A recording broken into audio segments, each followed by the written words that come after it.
Looking for a simple way to organize your tasks, work, and daily life? Todoist is one of the most popular task management apps available in 2026. But is it actually worth using? In this review, we'll look at its main features: pricing, free plan, AI tools, pros, and cons. Let's start with what Todoist does best. Todoist is a task management app that lets you create projects, tasks, subtasks, due dates, priorities, labels, reminders, and recurring tasks.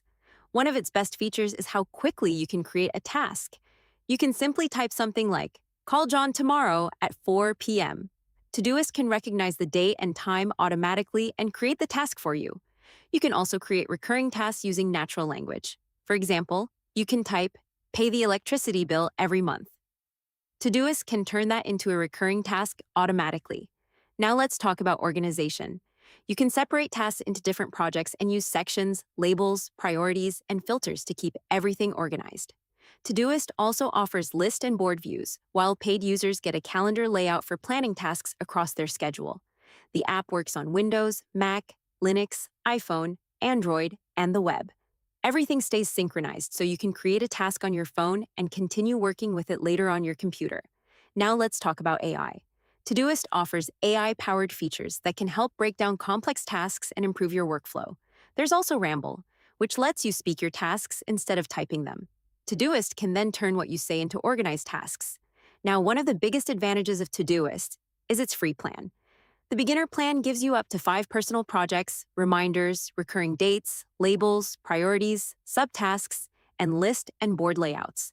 For someone who just needs a basic personal task manager, that can be more than enough. But there are limitations. Features such as the calendar layout, task durations, custom reminders, additional projects, reporting, and some AI features require the Pro plan. Todoist Pro currently costs $60 per year when billed annually, which works out to $5 per month. There's also a business plan for teams that need shared projects, roles, permissions, and collaboration features. Now let's talk about the biggest downside. Todoist is primarily a task manager. If you need advanced project management with complex dependencies, resource planning, or detailed workload management, you may eventually need a more powerful platform. But for everyday productivity, that simplicity is actually one of Todoist's biggest strengths. So, is Todoist worth it in 2026? Yes, especially if you want something simple, fast, and available across all your devices. The free plan is genuinely useful, and Pro is reasonably priced if you need more advanced planning features. If you're managing your personal tasks, routines, work, or a small team, Todoist is definitely worth considering. So here's my final verdict. Todoist is easy to use, has a strong free plan, works across practically every platform, and gives you plenty of tools to stay organized. It may not replace a full project management platform, but that's not what it's trying to do. For personal productivity, Todoist remains one of the best task management apps to consider in 2026. And that's my Todoist review.